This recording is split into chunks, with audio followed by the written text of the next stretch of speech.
Saudara-saudaraku yang dikasihi oleh Tuhan, kita akan membaca kitab suci dan merenungkannya. Sebelumnya mari kita berdoa memohon pertolongan Roh Kudus. Kita berdoa. Ya Tuhan, Allah Bapa kami di dalam Tuhan Yesus Kristus, kami pada saat ini akan membaca Alkitab yang adalah firman Tuhan. Kiranya Roh Kudus menolong kami supaya kami dapat menerima firman Tuhan dengan sukacita, mengertinya, memahaminya, dan memberlakukan di dalam kehidupan kami sehari-hari. Hamba-Mu yang akan memberitakan firman dan kami semua, mari Engkau urapi dengan kuasa Roh Kudus, supaya kami sungguh-sungguh dapat menjadi pelaku-pelaku firman. Berbicaralah ya Tuhan, kami siap untuk mendengarkannya. Di dalam nama Tuhan Yesus kami memohon urapan Roh Kudus. Amin. Para adiyuswa yang dikasihi oleh Tuhan, pada saat ini kita akan membaca dua bagian kitab suci. Yang pertama diambil dari kitab Keluaran pasal 13 ayat 17 dan ayat 18. Keluaran 13 ayat 17 dan 18. Kemudian bagian yang kedua nanti adalah 1 Petrus 2 ayat 21. 1 Petrus 2 ayat yang ke-21. Saya akan membaca untuk kita semua.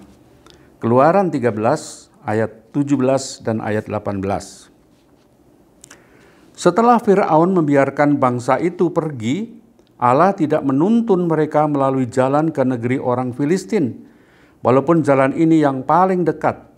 Sebab firman Allah, jangan-jangan bangsa itu menyesal apabila mereka menghadapi peperangan sehingga mereka kembali ke Mesir. Tetapi Allah menuntun bangsa itu berputar melalui jalan di padang gurun menuju ke Laut Teberau. Dengan siap sedia berperang, berjalanlah orang Israel dari tanah Mesir. Kemudian di bagian yang kedua adalah dari surat 1 Petrus pasalnya yang kedua ayat 21. 1 Petrus 2 ayat 21. Sebab untuk itulah kamu dipanggil, karena Kristus pun telah menderita untuk kamu dan telah meninggalkan teladan bagimu, supaya kamu mengikuti jejaknya. Demikianlah sabda Tuhan. Yang berbahagia adalah setiap orang yang mendengarkan firman Tuhan dan yang memeliharanya. Haleluya. Bapak Ibu adiyuswa yang dikasihi oleh Tuhan, tema renungan ini adalah masih adakah harapan? Sebuah pertanyaan. Mungkin bagi sebagian orang pertanyaan ini konyol. Karena apa? Karena kita sebagai orang Kristen pasti dong punya harapan. Kita di dalam Tuhan pasti dong ada masa depan yang baik. Tetapi saudara-saudara, tema ini memang sengaja saya buat sebagai sebuah pertanyaan. Karena realitas yang terjadi adalah bahwa kita melihat banyak orang pada saat ini dipenuhi, dilingkupi dengan berbagai-bagai persoalan, dengan berbagai-bagai tantangan, berbagai-bagai kesulitan. Terlebih-lebih di dalam masa pandemi COVID-19 ini. Ada banyak orang yang kehilangan pekerjaan, ada banyak orang yang kehilangan pemasukan, ada banyak orang yang harus sakit, banyak orang yang dirawat di rumah sakit, bahkan tidak sedikit juga orang-orang yang meninggal dunia. Dan kita sudah masuk ke tahun 2021 dan kita masih berada di dalam pandemi COVID-19.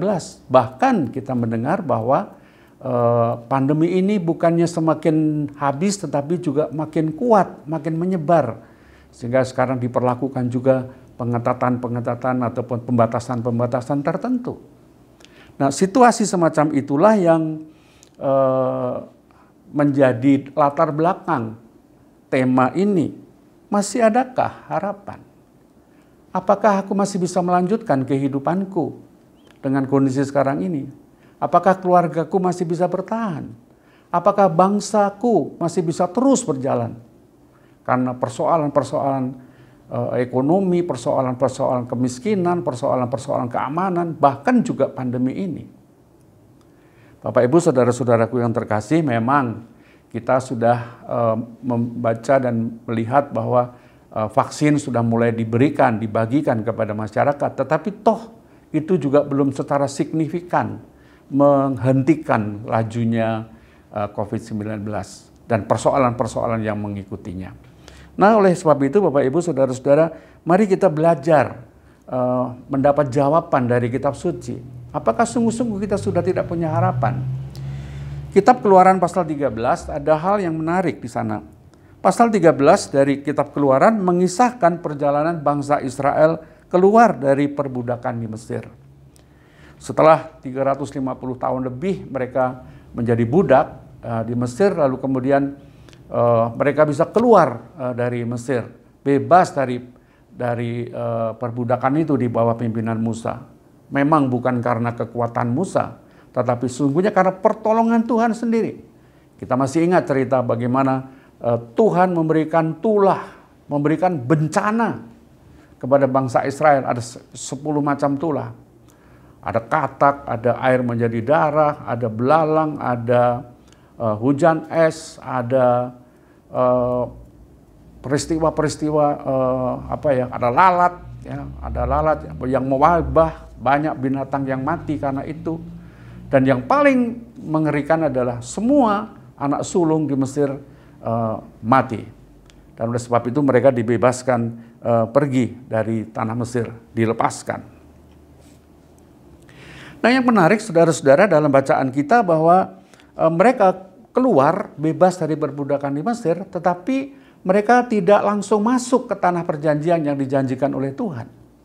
Mereka tidak langsung memasuki wilayah yang dijanjikan oleh Tuhan, penuh dengan madu, penuh dengan segala macam yang baik, yang indah, yang mencukupi kebutuhan mereka. Ternyata Tuhan membawa mereka masuk ke padang gurun.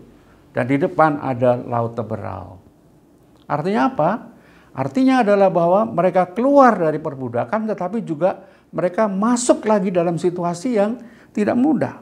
Mereka berada di padang gurun. Bayangkan saudara-saudara, kalau saudara berada di padang gurun dan rasa-rasanya jalan tertutup, di sana ada laut Teberau. Bagaimana? Dan kita juga membaca tadi bagaimana di ayat-ayat sebelumnya di kitab Keluaran 13 itu bangsa Israel mengeluh, kenapa kami dibawa ke tempat yang menyengsarakan ini? Rasa-rasanya kami justru akan mati di sini, sementara di Mesir kami tidak akan mati seperti ini. Ini menjadi sebuah pertanyaan, menjadi kegalauan mereka. Apakah ini adalah akhir kehidupan mereka? Mereka pada akhirnya saudara-saudara kita tahu bagaimana mereka dilepaskan dari situasi semacam itu. Musa ketika tahu bahwa mereka dikejar oleh bangsa Mesir karena mereka tidak rela, mereka bebas sebagai budak. Lalu kemudian kita tahu kisah bagaimana Musa membelah laut Teberau dan mereka bisa berjalan ke depan. Dan mereka bisa melewati situasi yang sulit itu dan mereka tidak dikejar lagi oleh bangsa Mesir. Tetapi itu adalah perjuangan yang tidak mudah. Tetapi Tuhan memberikan jalan keluar. Tuhan memberikan keselamatan. Lalu 1 Petrus 2 ayat 21, Bapak Ibu Saudara-saudara, surat Petrus adalah surat penggembalaan. Ditujukan kepada orang-orang Kristen yang ada dimanapun pada waktu itu, pada abad-abad pertama. Orang-orang Kristen ini sedang bertumbuh. Orang gereja-gereja yang masih muda ini sedang dalam pertumbuhan. Dan di dalam pertumbuhan itu mereka menghadapi situasi yang tidak mudah karena mereka juga dikejar-kejar sebagai orang Kristen. Mereka mendapat ancaman yang berbahaya. Nah, untuk situasi semacam itu, Petrus menasihatkan kepada gereja-gereja pada waktu itu supaya orang percaya tetap berpengharapan kepada Tuhan Yesus Kristus. Mereka memandang kepada Tuhan Yesus Kristus. Mereka melihat bagaimana hidup Kristus itu. Tuhan Yesus Kristus, saudara-saudara, di dalam misi penyelamatannya kepada manusia juga mengalami situasi-situasi yang tidak mudah. Mengalami penderitaan. Tuhan Yesus mengalami hinaan, penolakan, ancaman, bahkan penderitaan sampai kepada kematian. Ia harus mati di kayu salib. Dan justru dengan kematiannya itu Yesus mengorbankan dirinya. Justru dengan pengorbanan Tuhan Yesus itu orang-orang diselamatkan dari penguasaan dosa. Di dalam perjanjian lama, saudara-saudara, orang supaya bisa ditebus dosanya atau ditebus dari kuasa dosa itu, mereka harus memotong binatang dan darahnya dicurahkan. Yohanes mengatakan bahwa Yesus Kristus adalah anak domba Allah yang darahnya sangat mahal, Petrus katakan. Lebih mahal dari anak domba jantan yang dipersembahkan. Karena darah Yesus adalah darah yang sempurna, darah yang suci. Yesus dalam misi penyelamatannya memang harus melalui penderitaan, via dolorosa, melalui jalan salib, jalan derita. Tetapi itu bukan akhir segala-galanya. Karena Yesus yang mati pada akhirnya kemudian bangkit dan hidup kembali menyertai umatnya. Dan Petrus mengingatkan saudara-saudara kepada orang-orang Kristen pada masa itu supaya mereka tetap percaya dan meneladan pada Kristus, mengikuti teladan Tuhan Yesus Kristus dan mengikuti jejaknya. Mau menderita, mau berkorban supaya diselamatkan manusia. Kita mau berkorban seperti Yesus, mau memberikan diri kepada Yesus Kristus. Penderitaan bukan akhir segala-galanya, tetapi penderitaan juga bisa menjadi sebuah jalan menuju ke masa depan yang lebih baik. Saudara-saudara, bagaimana kita merefleksikan firman Tuhan pada saat ini? Saya pikir ada beberapa hal, ada 3 hal paling tidak saya lihat. Yang pertama, dari bacaan ini saudara-saudara kita diingatkan kembali bahwa umat Tuhan, orang Kristen, orang percaya di dalam kehidupannya di tengah-tengah dunia ini tidak jarang menghadapi kondisi-kondisi yang sulit. Tidak jarang orang Kristen, gereja, persekutuan orang-orang percaya menghadapi masa-masa yang sulit. Baik itu karena imannya, jelas iman Kristen berbeda dengan dunia ini, sehingga dunia seringkali menolak kita, menyakiti kita, melakukan hal-hal yang tidak baik terhadap kita. Dan sudah banyak contohnya, bagaimana orang Kristen dianiaya, dipersulit membangun gereja, bahkan gerejanya dirusak, ada bom segala macam di gereja. Dan itu menjadi sesuatu yang pahit. Dan ini saudara-saudara menjadi tanda bahwa memang apa yang diajarkan oleh Kristus itu tidak sama dengan dunia. Dan karena tidak sama itu seringkali kita menghadapi situasi-situasi yang bertentangan. Nah, itu dari sisi kita. Orang Kristen karena imannya seringkali ditolak, sering mendapat penganiayaan. Tetapi yang kedua, saudara-saudara, kita saat ini sedang berada juga dalam situasi yang penuh dengan bahaya. Bersama-sama dengan seluruh warga bangsa Indonesia, bersama-sama dengan penduduk Indonesia, bahkan seluruh dunia, sekarang kita sedang dalam masa pandemi. Dikuasai oleh ketakutan, kekhawatiran karena pandemi COVID ini yang terus bertambah, banyak korban-korban terus berjatuhan. Orang biasa, sampai dokter-dokter, para medis pun juga tertular dan meninggal dunia. Banyak sekali korban. Secara ekonomis juga berdampak. Banyak perusahaan tutup, banyak orang kehilangan pekerjaan. Banyak orang yang tidak dapat mendapatkan pemasukan secara normal untuk keluarganya. Sementara anak-anak harus sekolah, sementara anak-anak harus makan. Bagaimana? Adakah harapan di dalam kehidupan ini, dalam situasi semacam itu? Tetapi saudara-saudara, yang kedua, sekalipun kita berada di dalam kesukaran, kita berada di dalam masalah-masalah yang bisa membuat kita was-was, khawatir, dan kehilangan harapan, firman Tuhan pada saat ini mengingatkan kepada kita bahwa Allah berkuasa menolong kita. Allah bisa memberikan jalan keluar, memberkati kita, sehingga kita memiliki masa depan. Saudara-saudaraku, dalam bacaan kita tadi, Bapak Ibu, kita membaca dalam kitab Keluaran bahwa bangsa Israel keluar dari Mesir. tetapi tidak langsung dibawa ke tanah perjanjian. Melalui jalan berputar. Dan berputarnya berapa lama? 40 tahun. Mereka berkitar, beredar, mereka berkelana, berziarah di padang gurun yang luar biasa. Banyak persoalan, banyak tantangan, kesulitan.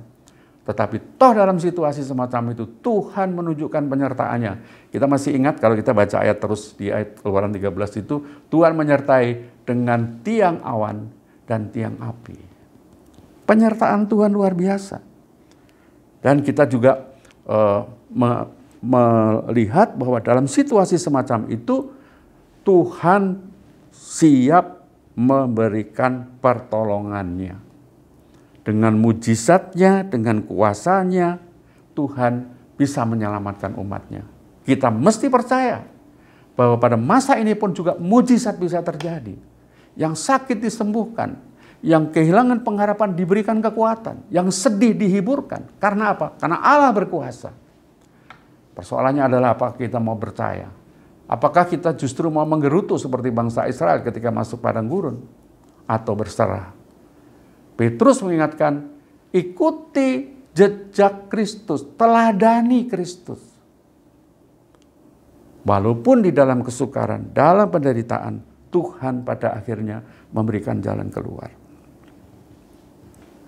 Yang ketiga, Bapak Ibu Saudara-saudara, firman Tuhan ini sekali lagi menegaskan kepada kita, dalam situasi yang tidak mudah itu, percaya bahwa Tuhan tidak akan membiarkan kita. Oleh sebab itu tadi Petrus mengatakan, hendaklah kita senantiasa mengikuti teladan Tuhan. Mengikuti jejak Tuhan.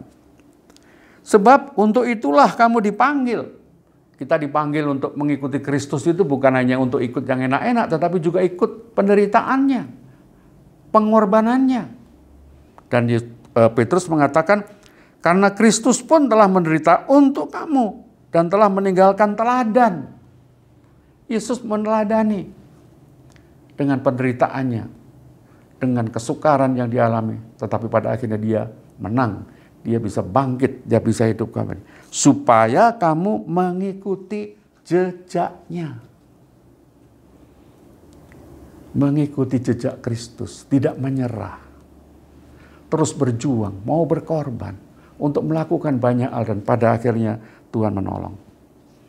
Saudara-saudaraku, masa pandemi ini tidak hanya menyisakan hal yang buruk, yang jelek, yang menyusahkan, yang pahit. Ternyata banyak hal juga, hal-hal yang indah, hal-hal yang baik, yang justru karena pandemi ini banyak muncul hal-hal yang positif. Antara lain misalnya, ada cerita tentang orang yang karena COVID di PHK, tetapi dia tidak menyerah. Dia menggunakan uang pesangonnya itu untuk apa? Untuk jualan pisang goreng. Ada juga untuk melakukan dengan menjual nasi goreng, jualan makanan. Dan ternyata diminati banyak orang. Dan itu kemudian menjadi bisnis yang besar. Kita juga melihat bagaimana di masa pandemi ini banyak orang lalu kemudian menjadi kreatif. Ada yang menjadi petani hidroponik. Ya, Pak Joko sudah mencoba tetapi belum berhasil. Banyak orang yang berhasil dengan hidroponik. Saya mengenal seorang suami seorang dokter yang kehilangan pekerjaannya. Lalu kemudian dia membuat hidroponik di lahan yang terbatas di rumahnya. Tapi dia susun dengan bermacam-macam instalasi hidroponik. Hasilnya luar biasa. Pesanan banyak datang untuk memesan sayur-sayuran yang ditanam. Dia bisa survive. Dengan masa pandemi ini justru kita bisa beribadah bersama-sama dengan keluarga kita. Keakraban masih makin terasa. Kita bisa mengembangkan hobi. Kita bisa menggunakan banyak waktu untuk membaca Alkitab. Merenungkannya. Ada seorang driver online, Bapak Ibu Saudara-saudara, dia bercerita kepada kami bahwa dengan dengan keterbatasan pelanggan yang menjadi memakai jasa mobilnya, apa yang terjadi? Karena banyak nganggur, dia baca Alkitab. Baca Alkitab, baca Alkitab, baca Alkitab. Dan dia sudah berkali-kali khatam Alkitab itu. Dan justru dengan masa seperti itu, dia makin tahu apa rencana Tuhan, makin paham tentang firman Tuhan, dan menjalani kehidupannya dengan berserah kepada Tuhan. Karena firman yang dibaca itu menguatkan dia. Pendek kata, Bapak Ibu Saudara-saudara, banyak hal yang positif juga dari situasi-situasi yang tidak mudah. Jadi, kalau ditanya tema tadi, masih adakah harapan? Jawabannya adalah iya, tetap ada harapan di dalam Kristus. Dan kita mau mengikuti jejak Kristus. Karena Tuhan Yesus sudah memberikan teladan. Pengorbanannya, kematiannya tidak berhenti di situ, ya karena ia bangkit dan hidup menyertai kita sampai saat ini dengan Roh Kudus-Nya. Bapak Ibu Saudara-saudaraku yang dikasihi oleh Tuhan, perjalanan Forum Komunikasi Adi Yuswo sudah 12 tahun. Kita bersyukur untuk perjalanan itu, banyak hal yang sudah dicapai, tetapi tahun ini kelihatannya program kita harus lebih dipikirkan lagi supaya bisa menjangkau seluruh Adi Yuswo dengan segala keterbatasannya. Dan kita percaya sesulit apapun tantangan yang tidak mudah seperti apapun, tetapi kita diingatkan, aku mau berjalan dalam jejak Kristus. Aku mau mengikuti Kristus. Aku mau meneladan Kristus. Adi Yuswo akan mengikuti jejak Kristus. Bapak Ibu Saudara-saudara, ada Kidung Jemaat 343, ada nyanyian yang mengatakan begini, dunia dalam rawa paya berjuang terus, Kristen, manakah cahaya Injil Kudus? Biar dalam gelap gulita bergemilang terang berita, satu saja Tuhan kita, Sang Penebus. Dunia dalam rawa paya berjuang terus. Dunia kita sedang dalam rawa paya, sedang dalam kegelapan, dalam situasi yang tidak mudah. Tapi justru dalam situasi yang mudah itu, orang Kristen harus menyinarkan lampunya, sinarnya. Tadi dikatakan, manakah cahaya Injil Kudus? Biar dalam gelap gulita bergemilang terang berita. Saudara-saudara, saya mengatakan, dalam kegelapan yang paling gelap dalam sebuah ruangan, tidak ada sinar, tidak ada cahaya. Saudara kalau jalan bisa kesandung-sandung, bisa nabrak-nabrak. Dalam kegelapan seperti itu, sinar yang paling kecil, paling terbatas pun bisa menolong kita. Supaya kita bisa berjalan dengan aman. Nyalain handphone mungkin, sinarnya yang kecil itu bisa melihat, oh di sana ada kursi, oh di sini ada halangan. Sehingga kita tidak tersandung-sandung. Sekecil apapun sinar yang ada di dalam hati saudara, sekecil apapun harapan yang saudara miliki, pancarkan itu, nyalakan itu, supaya banyak orang juga disemangati, banyak orang ditolong, banyak orang diberkati dengan sinar yang menyala itu. Selamat ulang tahun untuk kita semua, Tuhan memberkati perjalanan kehidupan kita. Amin. Mari kita berdoa, saudara-saudara. Bapa di dalam surga, terima kasih Engkau sudah berfirman kepada kami, tolonglah kami di tengah-tengah situasi yang tidak mudah ini, kami terus berjalan, meneladan pada Kristus, mengikuti jejak Kristus, mau berkorban, mau memberi diri, sehingga banyak orang yang ditolong dalam kehidupannya. Roh Kudus menolong kami supaya di masa tua kami tetap memiliki roh yang menyala-nyala untuk melayani Tuhan. Kami percaya Engkau tidak pernah meninggalkan kami di dalam kehidupan kami di tengah-tengah dunia. Terima kasih Tuhan untuk firman-Mu. Tolonglah kami supaya kami mampu untuk mengikuti jejak Kristus di tengah-tengah dunia ini. Di dalam nama Kristus kami sudah berdoa dan mengucap syukur untuk firman Tuhan. Amin.